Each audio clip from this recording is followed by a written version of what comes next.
listener production. The creators of this podcast would like to acknowledge the traditional owners of the land on which it is recorded. Aboriginal and Torres Strait Islander people are the first storytellers of this land. We pay respect to their elders, past, present and emerging, as well as any Indigenous people who may be listening today. The unexplained takes many strange forms. It's every mystery that has not been solved, every question that has not been answered. Are ghosts real? Are we alone in the universe? What is this lump on my testicles? No, for real, I should probably get that checked out. Charlie Clausen and Ben McLeay are here to investigate. This is the Unexplained Explained. Ben, after much planning, it's nice to say that the first session of the North-East Australian Paranormal Society is in session. We both have a shared interest in the paranormal while not sure if we're believers ourselves. You, I believe, have one of the largest private collections of paranormal literature in Australia. Yeah, I'm willing to make that claim until someone tells me that it's not at all true. But also, that's kind of like putting bait out there, because I would love to meet the person that has the larger collection. Actually, I would love to meet a person that has a collection. Well, I have a collection, but mine, that's when, I sort of would follow you on social media and I'd see, photos of your library and stuff. And I was like, oh boy, I thought I had an interest in these weird op-shop books. But then I've found a guy who's like really into it. It's a little over the top. I think that the people who would class themselves as professional paranormal researchers and investigators would have vast kind of, I'm thinking end of Raiders of the Lost Ark, kind of. Yeah, although I would maybe if they were the sort of people who took this quite seriously, would maybe preclude them from owning any of the sort of stuff that I have. Right. Like, in that they're like, no, this is just pablum put out for the masses, doesn't cover the real deal. Although I was reading through a bunch of them today and like how often they reference each other as like fellow academics experts in the field. Yeah, it's so good. It's like a parallel world of people who view themselves quite seriously doing something that is 99% of the time extraordinarily silly. So what Ben and I have decided to do is traditionally in the lead up to Halloween, we would get together and we would go through some of the most bizarre kind of like online stories of like paranormal encounters, and people seem to like it. And we definitely enjoyed it. So we thought what we'd do this year instead of just a one-off show, we would do 4 weeks in the lead up to the spookiest time of the year.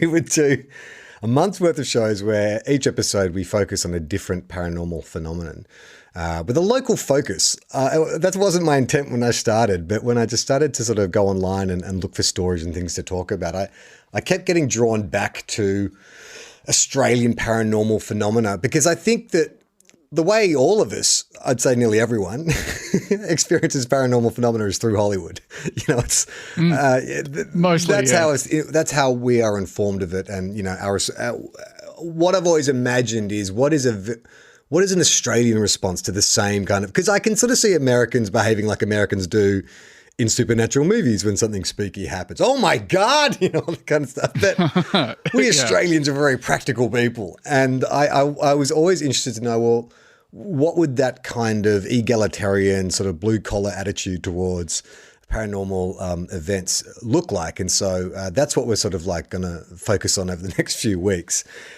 This episode in particular, we're going to talk about the phenomenon of poltergeist. Now, Mike, if you want to put in a spooky, I don't know, I was going to say thunderclap, but that feels very Hammer horror. I don't know. It's like a theremin or something like that. What spooky sound would come in when I say poltergeist?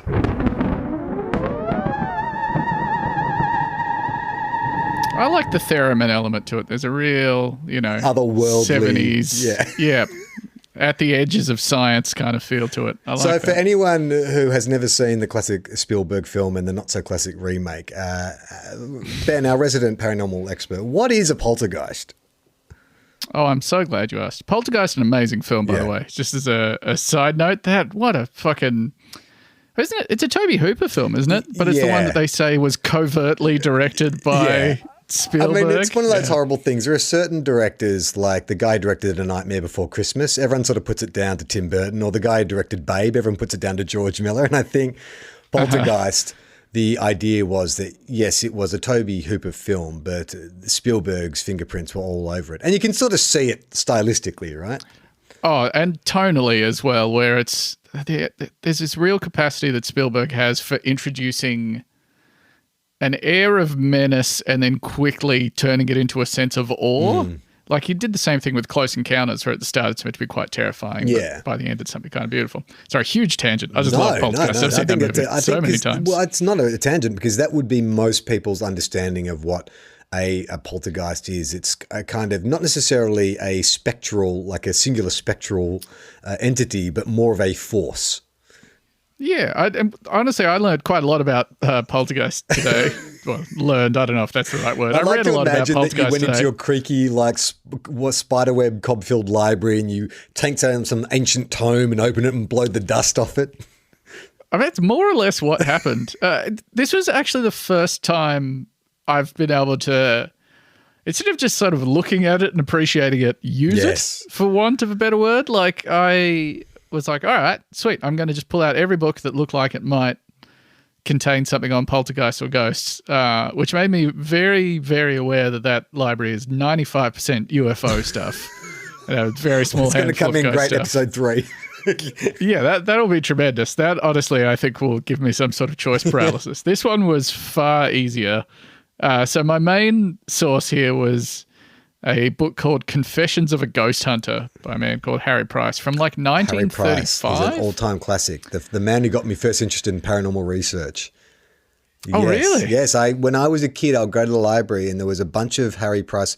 Was it Bailey Manor? What was one of his most famous investigations was a manor in the UK that he went to like numerous times. I'm not sure, actually. I've just got the one book from him that only has one poltergeist story in there. There's like a few years ago. There's like one of those kind of Victorian sort of esque horror, classy, one of those classy horror pictures. The Harry Price Ghost Hunter, the TV movie from 2015. I think that's it. No, I think it's a different one. Doesn't sound great. Rebecca, I think, what's her name? Rebecca, you know, from the town. Rebecca. Do poltergeist affect your memory? Because I think there's a poltergeist in this room. Do, yeah. That's one of the first things I get.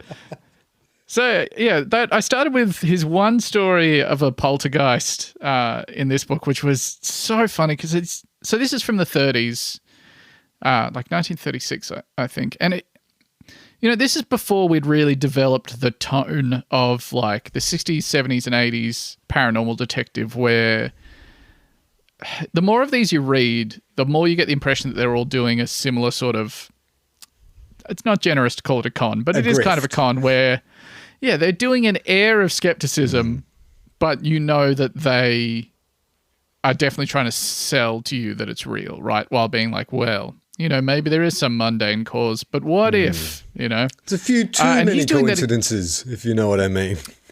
Yeah, and he's doing that exact same thing. Like it's identical. He's like the proto version of that where he keeps offering all these possible mundane explanations for what's happening in this. So he's visiting this house that's having stuff thrown through the windows and onto the roof.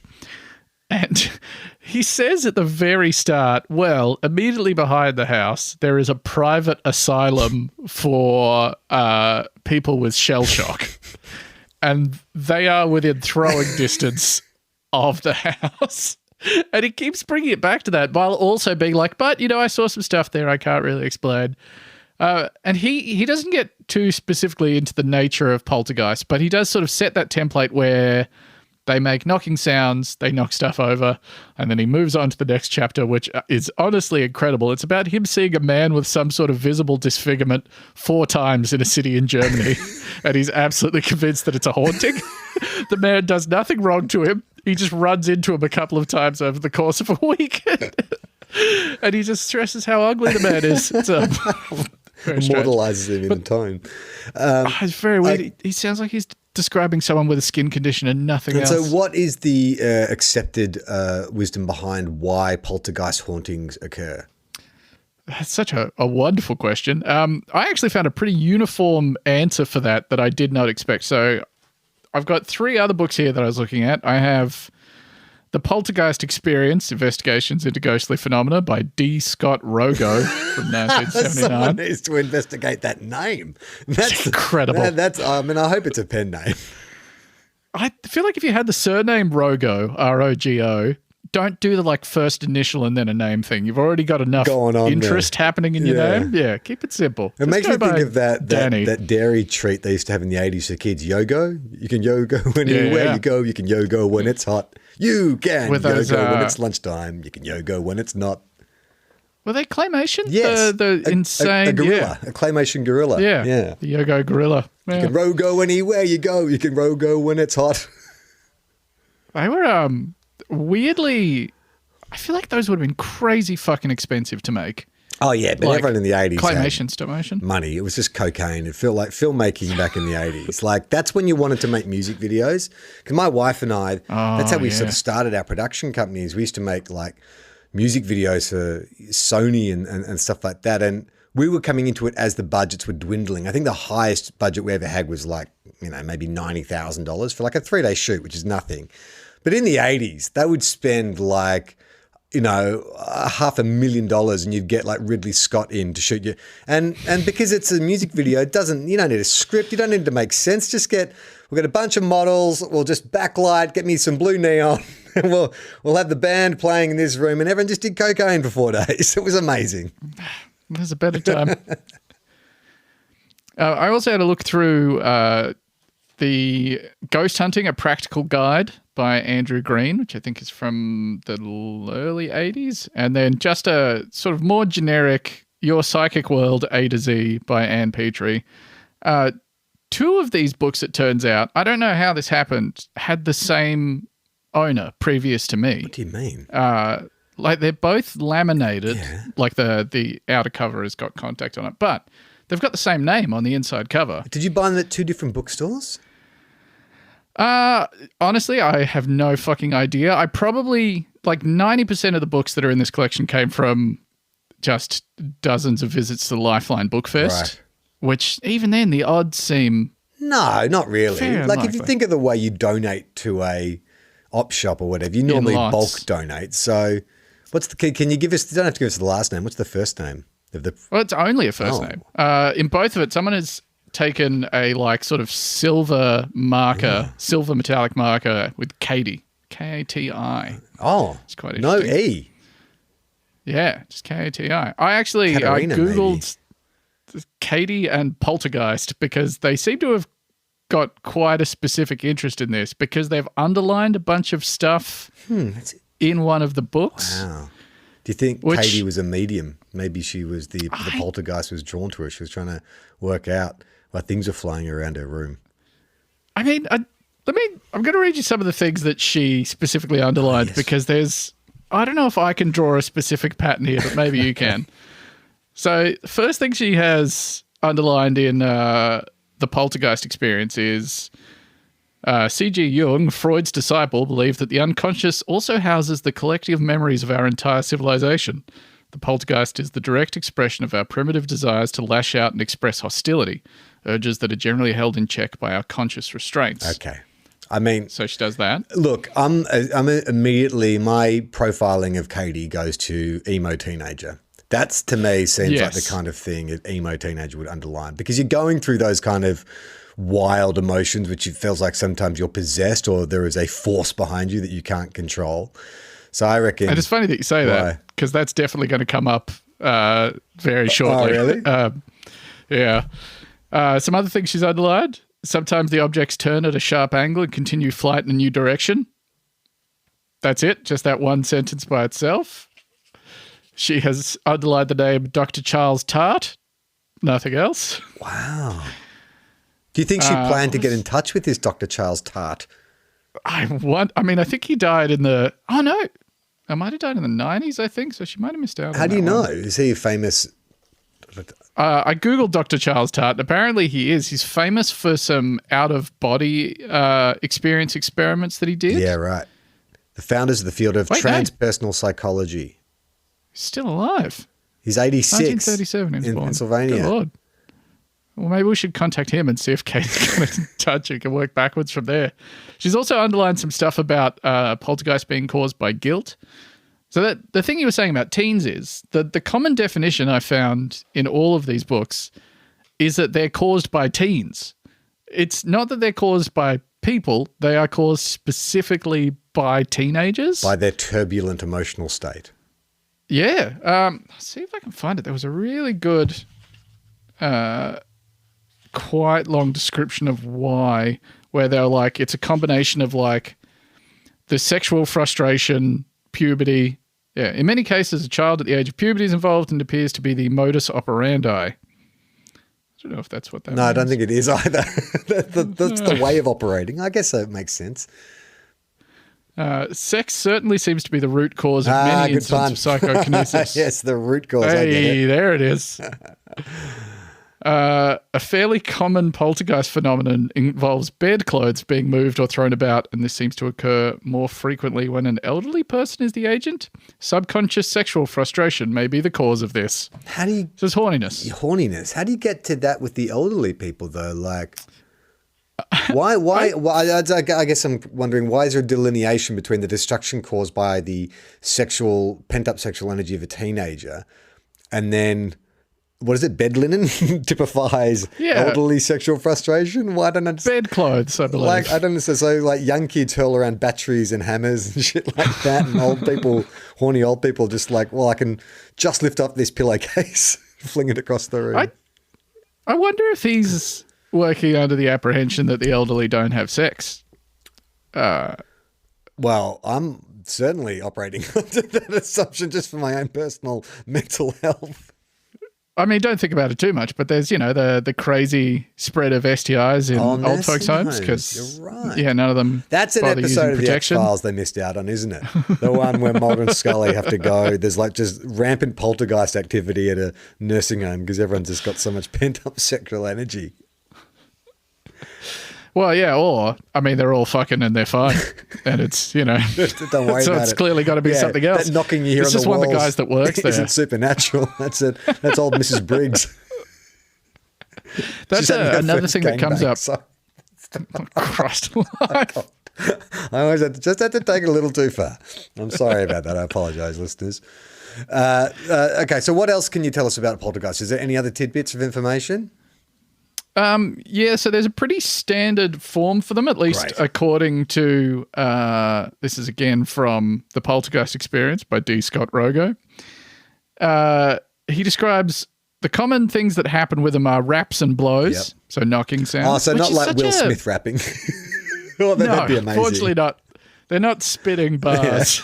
Due to pent-up sexual frustration. I guess there's copyright issues too. Like, I mean, can you be sued if you're a ghost and it's copywritten material? You're rapping like Eminem or something? There's almost certainly some weird legal precedent in the US for suing a ghost. I bet good money on it. Movement of objects, that's a common one. Weirdly enough, in Confessions of a Ghost Hunter, the Harry Price one, he was talking about they had a problem where the chairs were sliding up the hallway and they were piling up on the kitchen table, which is exactly what they do with chairs in Poltergeist, which I wonder if they use that as reference. I think and there's also a reference to that sort of in Ghostbusters, the stacking. I think that's a common poltergeist. I remember having a book on the supernatural as a kid and there was like grainy black and white photos of chairs all stacked on top of each other. And it's like, only a ghost could have done that. And doesn't Bill Murray have a joke like where they find a stack of books? And it's like, it must be a ghost. And Bill Murray's like, yes, of course, only a ghost would no human could stack books like that.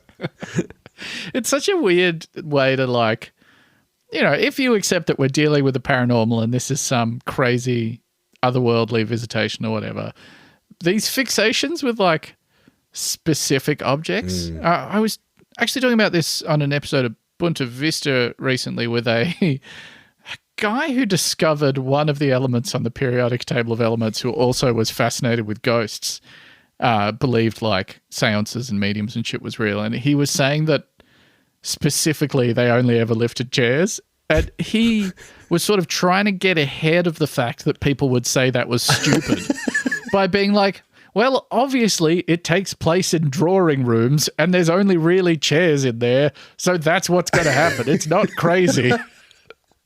This is very weird. I like that little moment of self-awareness, but not enough to stop yourself from doing it. Well, it comes back to my one sort of gripe with any kind of paranormal activity, you know. Like I think on the scale of Scully to Mulder, I am like 99.9% Scully with like a 0.01% chance of being a Mulder. And that skepticism is all based around my frustration with the cryptic nature of hauntings. Like you had the ability to pick up a chair. Can you not pick up a pen and write something down? Like, can you not hit the I keyboard? am a ghost. And just tell us what the fuck is going on. What's with all the cryptic clues and the coded message, and you got to find this locket because there was a body buried in an unconsecrated grave. Like, just make it easy for me. I don't want to have to solve mysteries the whole way along. Little sign note saying, "Ich bin ein Poltergeist." Yeah. I was murdered. Avenge me. So literally, the name Poltergeist, it comes from the German, right? Which means noisy ghost, right? Yes. Okay. But all of the experts, doing scare quotes here, they don't like that term. Okay. I mean, they use it, but they don't like calling it a ghost because they all believe that it is a physical manifestation of, someone's pent-up emotions, someone with psychokinetic abilities. It's not actually another entity. It's coming from a person, almost always a team. Right. But sometimes the So elderly. I guess, would you say then in a way Carrie is more a film about a poltergeist than Poltergeist? Yeah. Yeah, that's very true because she's not doing it consciously, is she? Not until, initially. I guess Not initially. Yeah. That sounds like poltergeist behavior to me. Yeah. Oh my God, we've blown the lid off this thing for episode 1. God, we're good. NEAPS. We are the experts. The North-East Australian Paranormal Society has bloody landed a huge blow for science. Carrie was not a film about a girl with telekinesis. It's actually a poltergeist film, more of a poltergeist film than Poltergeist. That's so true. Have you, I don't know if we've discussed this before, but have you had any ghost adjacent things? Nothing? No, the closest I've come to ghost is like vivid dreams of dead people. People that I know that are dead having vivid dreams where they're in the room, and where I wake up I feel like, oh my God, they were just there. But I've never with my conscious mind and my conscious eyeballs seen a spook, spirit or apparition. Wow. Have you? That's that sounds more harrowing, arguably. Yeah. I wouldn't say I've seen a ghost. I would say I have definitely convinced myself that I've scared the shit out of myself. I used to work at this cinema in Brisbane. It was called Tribal Theatre at the time when I worked there. Before that, it was it's like 100-year-old cinema. Beautiful old historic building that is now a Hillsong, which not great. But what can you do? But the people that I worked there with were significantly more spiritual and superstitious than I was, and were absolutely convinced that there were several ghosts in that building. And I had a few things happen there where I was like, oh shit. I heard noises coming out of the basement once that just scared the piss out of me and I didn't want to go down there. I was absolutely convinced whenever I was vacuuming in Cinema 1 that there was someone walking behind me. And that feeling never really went away. I hated doing that job. And then one time, this is the one that stuck with me the most. The way the cinema was set up was like it was a proper cinema back when you still had those, where there was a projection booth, there was a film projector, and then next to the booth with the projector in it, there was the table that you would cut and stick back together your film reel so you could make one continuous reel to put on the thing. And I was in there one time with the projectionist while we were splicing together something. And I kept getting the projector was running next to us in the other room. I kept getting this little flicker in the corner of my eye. I was like, oh, that's really weird. But I was like, oh, it's probably just because there's this thing that's just flashing a shitload of lights, right? So that's sort of going to happen. But I felt very distinctly like I kept seeing the flicker as the silhouette of a person, about person sized. And I was just like, well, that's fucking stupid. So I'm just going to ignore that. And then after 30 seconds of that, the projectionist turns to me and is just like, did you see a woman over there? And I was just like, no. Quit. We had someone quit as a projectionist because they got Spooked. supposedly haunted. They had... Listen, I've never had a supernatural incident, but if you ask me to sleep overnight in a famously haunted place, then I'm probably not going to enjoy myself and will imagine that I've seen and heard a lot of things. So I'm still a scaredy cat about all that. In fact, even in doing research for this series, I've been like staying up late, and I live in an old Queenslander that's full of creeks and knocks and stuff in the middle of the night. And like, even though I'm a skeptic, I have this kind of sneaking concern that by researching and putting my energy into studying things like this, I am somehow inviting bad things to happen. Like, so I've been, reading about poltergeists, and like, well, is that, if they're all floating around up there just waiting for a green light, have I just given them a green light to come down and start knocking on my doors and windows and throwing things around my house? Like last night I was going up the stairs and I got all the way to bed, and I was like, oh shit, like I think I left whatever down in the office, and I have to go down these creaky stairs through my downstairs living area, which has got like reflective surfaces fucking everywhere. So everything looks like you're seeing your darkened silhouette pass on every angle. And I remember being like, oh, this is shit. I want to turn all the lights on. Like, I don't want to go down there on my own. So yeah, skeptic, but easily spooked by stuff. I'm very susceptible to the same thing. Like, I know on every conscious level, intellectually, I could say, no, none of that is real. That's just not happening. But I can make myself so scared so easily. It's very fucking stupid. The human brain is just like, I don't know, or at least mine is, very capable of being like, ghosts aren't real, but what if there was? But all right, I'm turning all the lights on. I think that's what's going on, though. That's what I'm convinced is happening, is that because our brains are these problem-solving machines, and, we don't necessarily see things. Light enters our eyeballs, our brain interprets that data and constructs an image of what's in front of us, So it makes sense to me that occasionally that data that comes in is faulty, and that your brain, mistakes that shadowy corner for being a woman standing in the corner. And it constructs the most realistic fucking woman that you've ever seen in your life. And for a split second, you see a woman that from your imagination staring back at you, and then she's gone, and you'd be like, she was right there. I didn't imagine it, So to me, that makes complete sense. So what's the word for it? Pareidolia? Is that it? I think I butchered the pronunciation. That's an album by Something for Kate, I believe. Yeah, that's right. Fuck, I love Something for Kate. It's like we're pattern recognition machines. And like you said, that so much of what we see is, like, I mean, this is a weird philosophical question, but like, is interpretation. Mm-hmm. It's our brain looking for patterns, and then it's not, I don't even have language to describe this, but yeah, a lot of it is just what's been put together by our brain and then it interpreting it and then telling us. I don't know what I am in this situation if I'm not my brain, but that's another question. I understand what you're saying. It's a processor that is feeding you with its best possible approximation. This is what we think you are looking at. Like I remember I listened to a TED talk which said that, this idea that we sort of just observe things and it's this one-way street where, your brain constructs the way of lights hitting objects to tell you what's in the room that you're in. But in a lot of ways, it's a two-way street, and your kind of cognitive biases and your predisposition to believe certain things is going to shape the way that data is interpreted. And so they did this experiment in this TED talk where they played this sort of garbled message 3 times, and he kept pressing the audience, can you hear the message that's in that? Can you hear the message in that? And they're like, no. And then he played it a 4th time, and this time you heard quite clearly Brexit was a mistake. And then when he played the garbled for the 5th time, you could clearly hear Brexit is a mistake.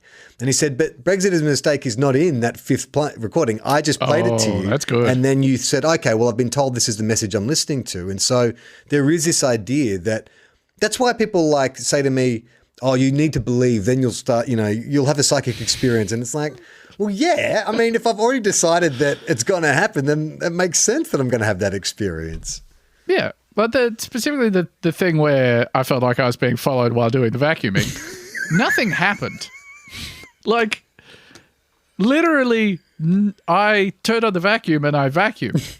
There was no other things going on. If I hadn't gone into that experience being like, oh, this place is haunted to fuck, Like, I would Just another day at work. I would have just been a guy vacuuming up like tons of popcorn like that. But, once you get yourself into that very impressionable state, I think we have the same capacity to convince ourselves into being haunted in the same way that, like, if you go into a room ready to laugh, you could see the worst comedian in the world and the jokes could be completely nothing and you probably still laugh. Once you're primed for laughter, the body just kind of does it. You convince yourself that you're having fun. If you convince yourself that you're about to be spooked by something, you got to find a fucking way to spook yourself. It's going to happen. Yeah. Hey, Ben, are you ready to hear about the Poltergeist of Humpty Doo? Oh, I'm so ready. Let's get to it.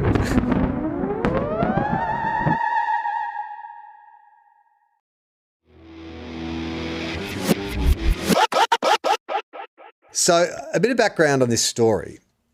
When I was a teenager, I remember there being a story on Today Tonight about a poltergeist in the Northern Territory. And my memory of this was that it was like an unusually long, like normally on Today Tonight, they might do 3 or 4 stories, 5 minutes each, right? But they dedicated pretty much an entire episode and they treated it with such gravitas and, the phenomena that they were capturing of like objects flying, across like CCTV cameras and stuff with such kind of seriousness that even though I was a young man at the time, probably like 19 or 20, I was sitting there going, fuck, like, is this evidence that it's real? Like you've got a proper news organization, Today Tonight, that's as serious as it gets. The serious journalists of Today Tonight are telling me that they've been up there, they've spent a week in this house and that they've seen these things and it's real. And so over the intervening years, I had sort of memories, details had faded and to the point where I'd started to doubt whether or not I'd actually ever seen it. I remember talking to my wife about it and being like, I remember watching this fucking crazy episode of Today Tonight where they were just telling us that ghosts were real and they were showing shit flying around and it wasn't like, it didn't stop the nation. And sometimes I wonder if I imagined it or not. Anyway, cut to now, we're preparing to do this series and I start digging around.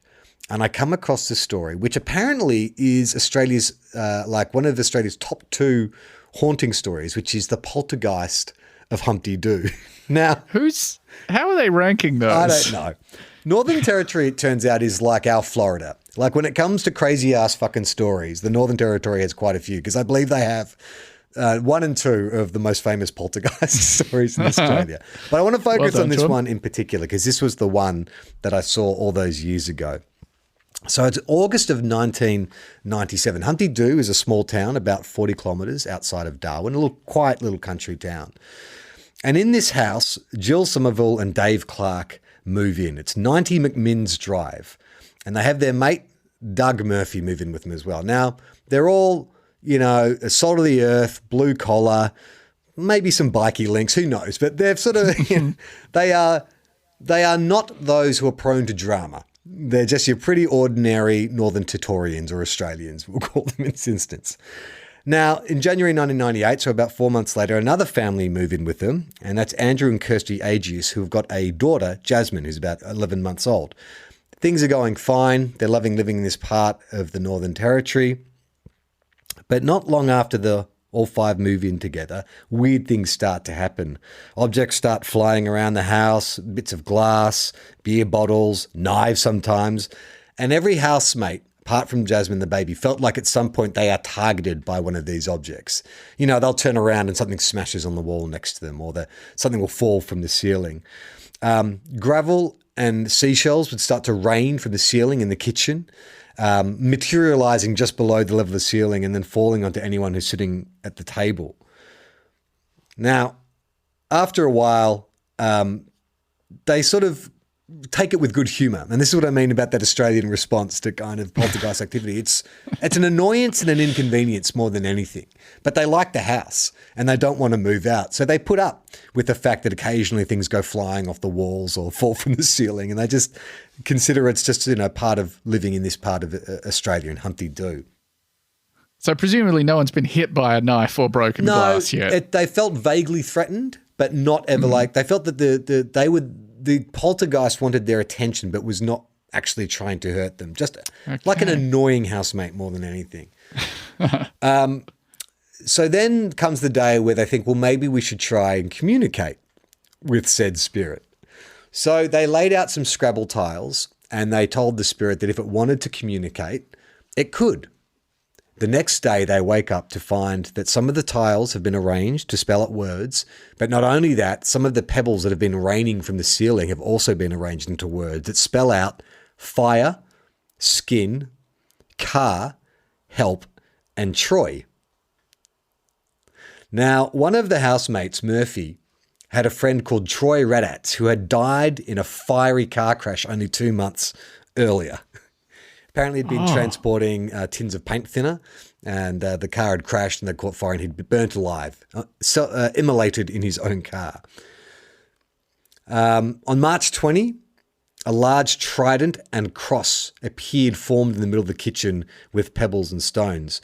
Now, a number of witnesses came around and saw this. School teacher Annette Taylor and her partner Lloyd Green witnessed the trident and the cross, and they said that it happened in an area that people were passing in and out of the whole day, and it was impossible to conceive that someone could have put these intricately built sculptures together with the pebbles in such a short space of time. In fact, Lloyd said he couldn't have done it with hours and a straight edge and a ruler.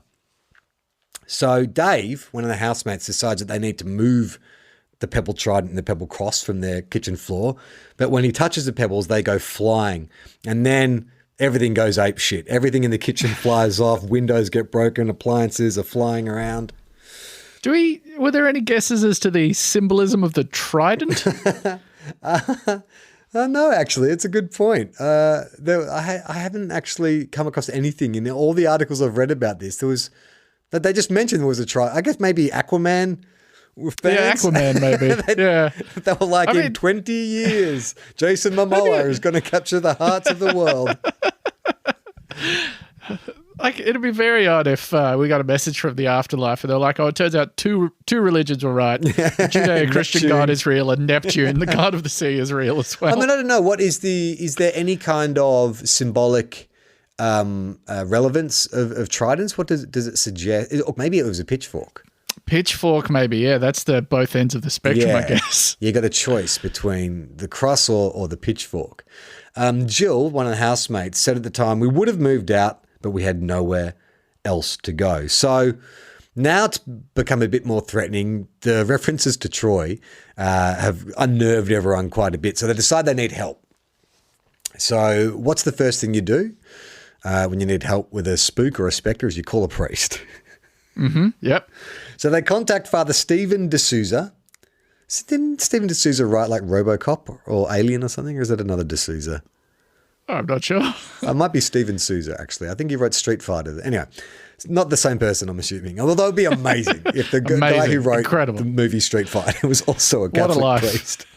So he did an inspection of the house and he said that he went into the kitchen and he saw a steak knife on top of a microwave and he turned his back. He heard someone call out his name.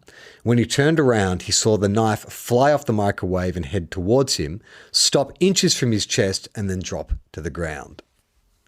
Oh, so that's like the sentence that Katie underlined in the Poltergeist book about them stopping and then changing direction suddenly. Well, there we go.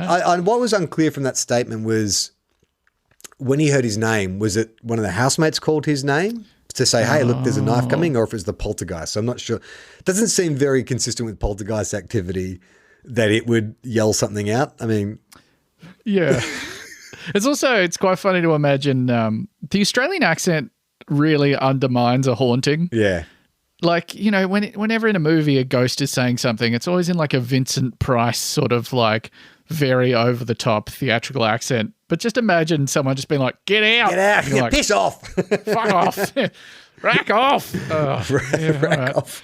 It's Alf from Home and Away. He's haunting your house. So Father D'Souza wasn't fazed, and he speculated that someone in the house was a medium and was attracting this negative energy, which is kind of what you're saying. Less of a ghost haunting and more of a energetic imbalance. So I love this quote. So he performed a religious ritual, but admitted that they very rarely worked. So what's the fucking point? That's Wow. like a pest inspector coming in and saying, look, you got termites. Sure, I can spray them. Probably not going to do anything, but I'll still charge you for it. Start looking for other places now. Yeah. It's a very funny admission as well from a priest. Like the idea of, that God's power is total. Infallible. Yeah, except when it comes to getting rid of poltergeists, where you're like, it's like 10% of the time maybe. Yeah. But otherwise he's shit out of luck, sorry. So he performed the ritual and that housemate said that they did experience a brief respite from the poltergeist activity. The priest informed them that they weren't going to get rid of it with any kind of blessing or ritual, that the poltergeist will just move on when it's good and ready, which is the same advice I got from a snake catcher in my area when I found a python. And I said, can you relocate? And they said, well, you know what? The python's probably better to live with it than not, because it'll keep, rats and bigger and scarier, more venomous snakes away. And also it'll move on when it's done. So it's good to know that if you have a poltergeist... You got to learn to live with the python. That's the stage that we're at now. That's right. So after this brief respite, the activity started up again, and it was worse this time. So they turned to a second priest, Father Tom English, who I presume was the brother of Pirates of the Penzance, John English. That's right, yep. So that's a bit of a reference to one of my other podcasts. Anytime we come across anyone with the surname English, we assume that they're related to musical theatre star John English. I know a John English. Oh, do you really? Was he related to John English? No, he actually took English on as it's sort of a pseudonym because he didn't like his previous surname, but he did it before the release of Johnny English, the movie. Right. Starring, very unfortunate. So over the next 4 visits, Father Tom English said he saw objects fly through the air and stated, the entity does not obey the laws of physics. I would argue, Ben, the entity does obey the law of physics because it's throwing objects and they're falling to the ground. That is showing gravity at work. That's showing, they're exhibiting velocity. Ballistic motion. Yeah. If they had instantaneous acceleration or, they broke the speed of light, maybe you'd be like, wait a damn second. This is completely outside of our understanding of physics. So something new happened when Tom came to visit, Father Tom, and that was a pistol cartridge materialized out of thin air and dropped to his feet. Now that is an image I remember from the Today Tonight episode because it was so specific. I'm like, why is this poltergeist dropping like pistol cartridges? Like, I can understand household items, but that's oddly specific. Yeah, it seems sort of almost gauche almost. Like laying usually it on a bit thick. Yeah, because they're doing things in a sort of more timeless fashion. Oh, you're moving chairs around, you're doing whatever. That, that's classy. Yeah. That's subtle. Just like the knives and pistol cartridges. You're like, what are you doing? Settle down. Yeah. Don't overplay your hand here. Well, unlike Father D'Souza, Father English decided that a blessing would help, but it went wrong and the poltergeist went completely apeshit. Windows were broken, appliances again flying around, multiple broken windows. Enter a Greek Orthodox priest. So I love that. Fool me once, shame on you. Fool me twice, shame on me. Fool me a third time. Let's get a Greek Orthodox priest. Let's get serious. Yeah. Let's go to the one church I definitely respect. Yeah. So he tried blessing the house, but the poltergeist did not like that, and he was assaulted. At first, the ghost tried to rip the book from his hands. I guess like the Greek Orthodox Bible or whatever it is, and then, in a move that mimics many bullies across Australian schools, he bent the priest's arm behind his back. Oh, wow. I would love it if it gave him a typewriter and spat in his mouth. It's such a classic move. That's wild. Or a wedgie. Yeah. Imagine getting a wedgie from a poltergeist. So the disturbances from then on were very irregular, just not only in timing, but their intensity. Sometimes it was sort of a constant, like, days on end of disturbances. And sometimes it's very intermittent where you'd have something happen and then nothing for days. The occupants found themselves bothered by the disturbances, but other times they found it kind of amusing, a bit like being in a theme park. But they were very tough and working class people. And ultimately the ghost just gave them the shits. So you're wondering what that Aussie response is? You go there, it's giving me the shits. I'm sick of the fucking thing, said Murphy. Fuck. The only room that wasn't affected by the poltergeist was baby Jasmine, the 11-month-old, suggesting that there was some kind of intelligence behind this poltergeist, that it was saying that the child is off limits. Or that whatever human was pranking them was like, I can't fuck with a baby. That's just mean.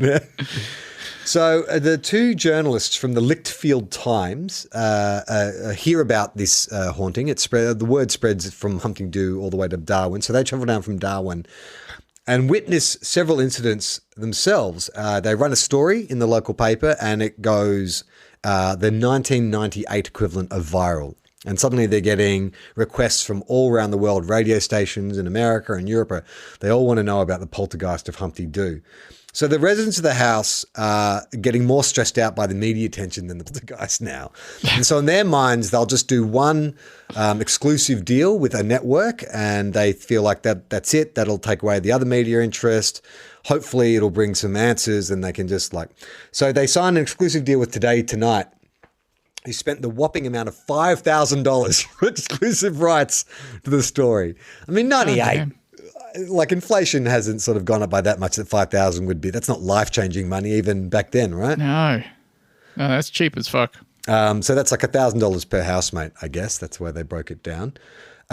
So the Today Tonight crew come and spend a week at the house. So there's the field reporter, there's the producer, a couple of cameramen. Another journalist from The Good Weekend has hitched a ride. He's written an amazing column about it that you can find online. Max something or another, I forget his name, where he's sort of like going in thinking, oh, this will be fun, ghost hunters on the trail, but then gets very much sucked into the story. It's a really good read. So anyway, the camera crew become quick believers from Today Tonight as they experience objects moving about, cameras having their focus adjusted and changed and twisted around, batteries becoming hidden or flying around the rooms. However, despite what they experience in person, on camera, they only capture 3 events that could be considered paranormal. One is a baby bottle falling off a fridge. Another is a bullet falling from the ceiling, apparently materializing out of thin air. And another one is just a jar lid falling off a table. So despite what they experience in person, what is captured on camera is not that convincing. So even though the field producer and the host and the cameraman all fly back to Sydney professing that, what they experienced was probably paranormal, the producers back in Sydney and the host at the time, Peter Luck, they decide that it's bullshit, and so they twist the story from being a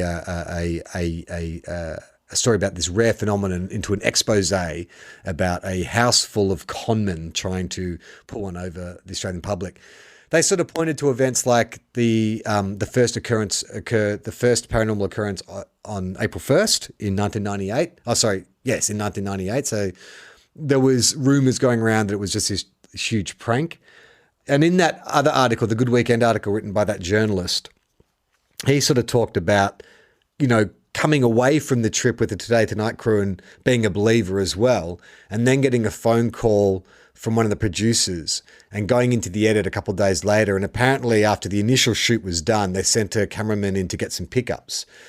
And in his footage of an object flying across the room, if you zoom in, you do the enhance, you could see the reflection of Kirsty, one of the housemates, in the background appearing to throw an object. So that was enough for the producers of Today Tonight to say, this is a hoax, no one should believe it. So the housemates were devastated because they felt like they'd been lied to by Today Tonight. Rather than getting vindication for this kind of traumatic 4-month experience, they were painted as being like these scumbags and drug addicts and liars and con men.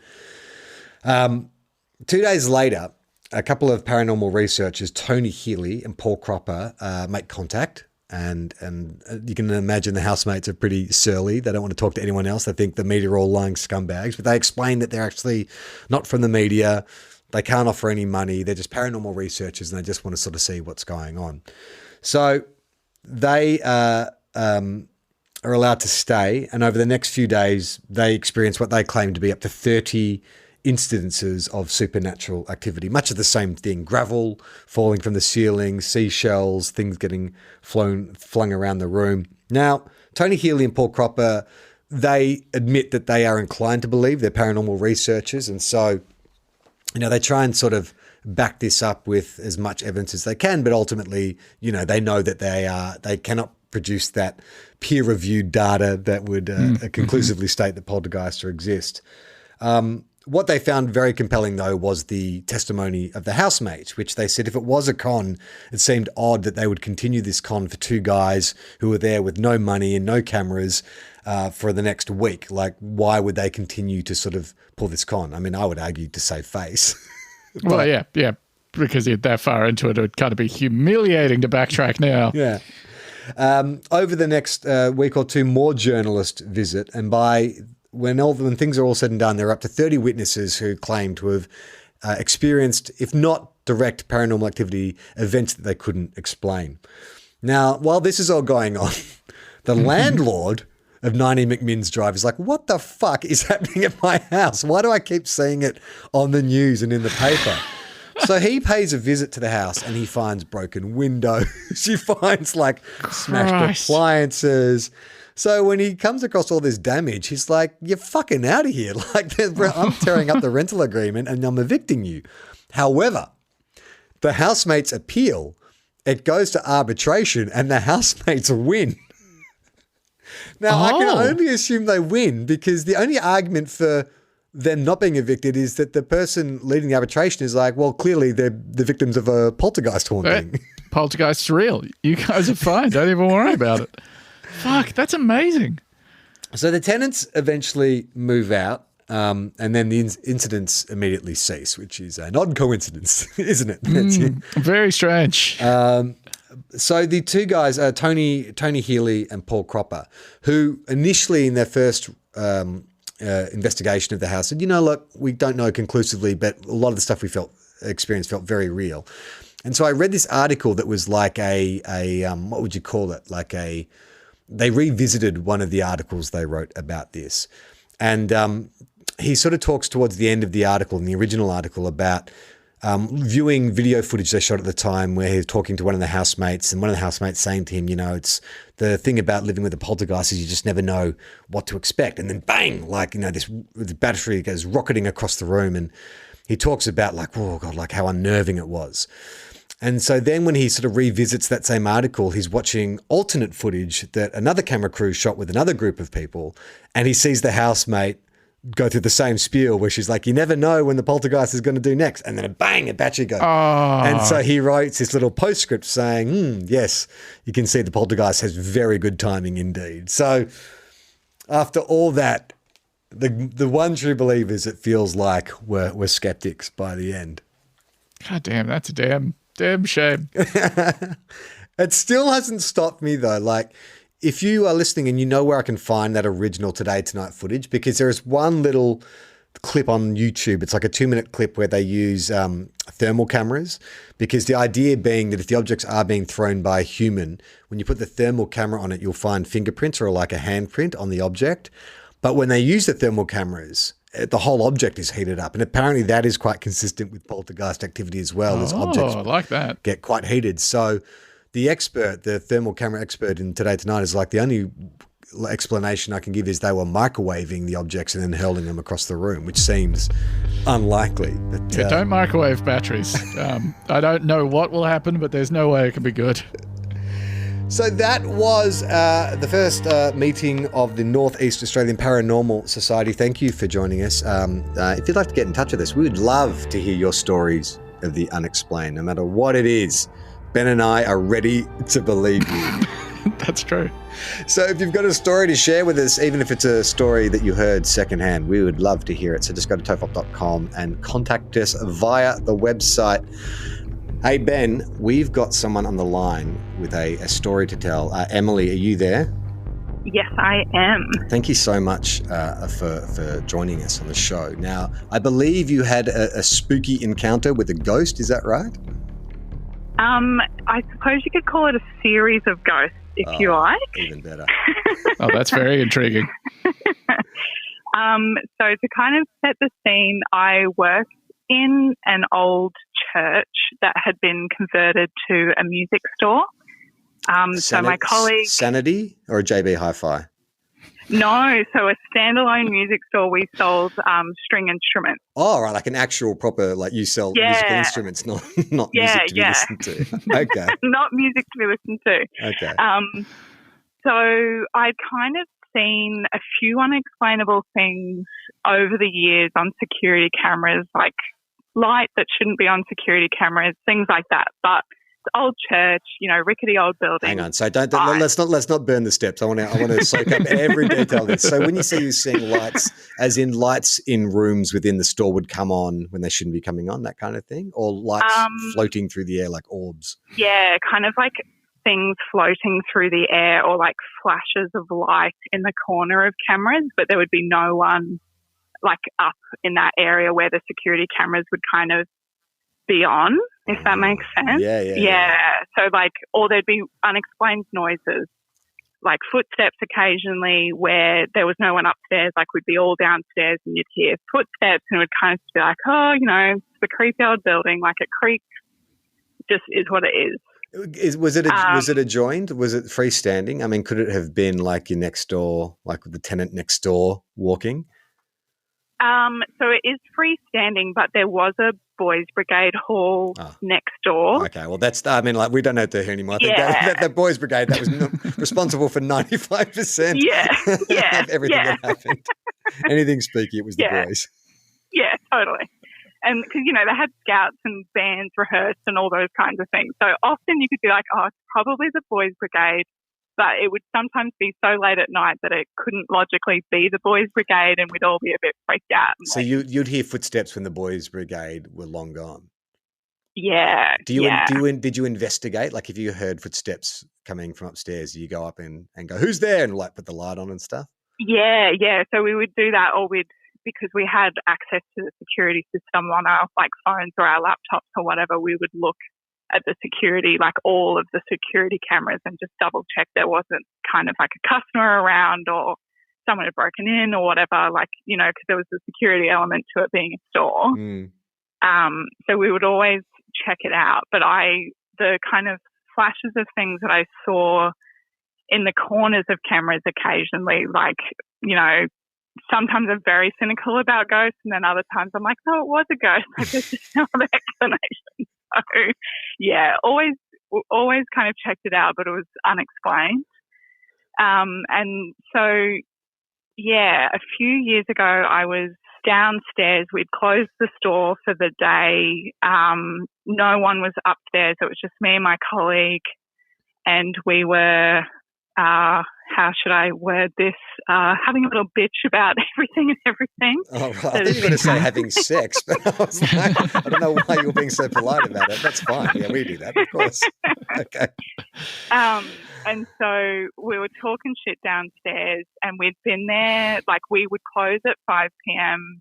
We'd probably get customers out well and truly by like 5:15, 5:30, depending on the day, but it was like 7:30, 8 o'clock at night. So like well and truly closed, and no one was upstairs. And it was just my colleague and I. And I heard footsteps above us because we're in the offices downstairs. But the weird thing was I also heard giggling. Yuck. Hate that. And so I, being very cynical, but then also sometimes being in touch with the other side, I'm like, I won't say anything because it could just be me imagining it. I won't say anything. And so I kind of just let my friend keep talking, and he was like, did you hear that? And I was like, oh my God. I'm like, the footsteps. He's like, the giggling. And I was like, oh my God, you heard it too. Like, no way. And did it sound like the giggling was coming from the same place as the footsteps, like a child was running? Like some Victorian child who died of consumption or something like that, running through your store. It kind of sounded like little kids kind of playing around, like a ring around the posy or something like that, and so giggling. Creepy. Like it was very innocent sounding, but it was super creepy because it was like later in the evening. Like no one was in the store. Like it was just me and my colleague. Like it was kind of weird. And so we had the security cameras like on our laptop. So we brought it up, nothing upstairs. The footsteps continued. So we went upstairs to like double check there was no customers because we were kind of freaking out at that stage because the giggling had kind of continued. Oh my God. And nothing. And so we went back downstairs to like kind of grab our stuff and we were like, oh, you know, maybe it was the boys brigade. And then my colleague's like, no, remember the boys brigade came over and told us there's nothing happening this week in the building. Like we've got the keys, like make sure it stays locked and no one kind of messes about on the premises. So there wasn't even like the boys brigade excuse this time. So we kind of hightailed it out of there pretty quickly after that. But in the kind of days afterwards, we were like, oh, you know, like being old church, like, is it kids that something's bad happened to in the church and they're haunting the church, or is it like a happy haunting? Like, Emily, I've got some good news. Nothing bad has ever happened to a child in the church. Yeah, exactly. Christ alive. Yeah, like we were so freaked out. That is a creepy story. Actually, the other night I was doing some reading about ghosts and stuff, and then I went up. My daughter's bedroom adjoins the master bedroom. And my wife was already asleep, and I thought I'd just go check on my daughter before I went to bed, having just read for a couple of hours about spooks and spectres. And when I go in, she's on her knees, she's facing the wall, just bolt upright, just facing the wall, like classic Japanese, like her long hair just hanging over her shoulders. And I was like, hey, Iona. And she didn't respond. And I put my hand on her shoulder, fully expecting her to turn around with the face of some kind of demon. But she was just asleep. She was having trouble breathing because she had a cold. Christ alive. I love having like friends of mine who are new parents who have, you know, stories of their kids just like facing a corner and just being like, hey, what are you doing? They're like, oh, I was just talking to the nowhere man. Yeah. You're like, oh, don't fucking you weren't having a conversation with the nowhere man. Don't say shit like that. He says he needs souls to fuel himself, to sustain himself. He's so hungry. Emily, thank you so much for coming on this show. And hopefully that is your last encounter with phantom children. Oh, I hope so. Meanwhile, I'll just worry about the man that I occasionally see roaming through my parents' house unexplainably. What? Is that? Hang on. You're going to leave that on the cutting room floor? No, you know what we're going to do ghost? then is we're going to call Emily next week for next week's show, and we're going to get that story. Okay. Oh, I love it. Thank you, Emily. Speak soon. Thank you. Bye. Huge fan. Thank you. Bye.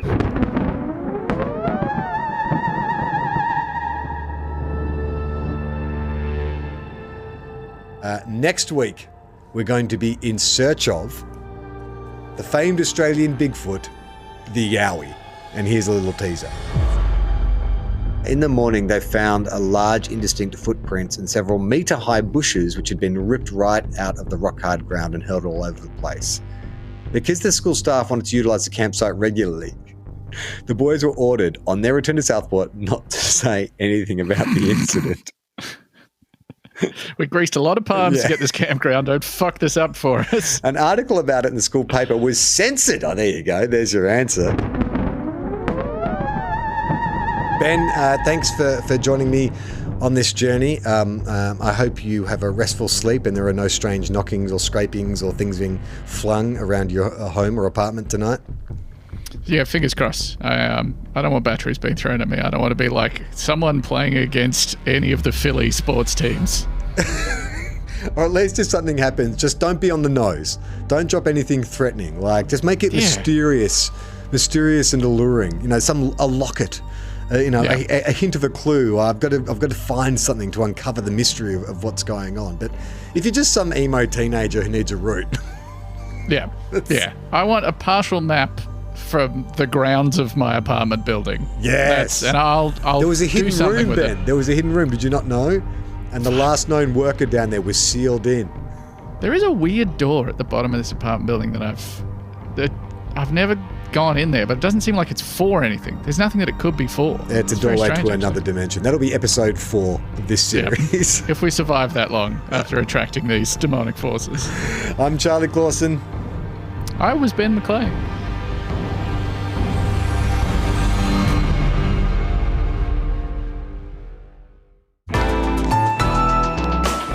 Listener.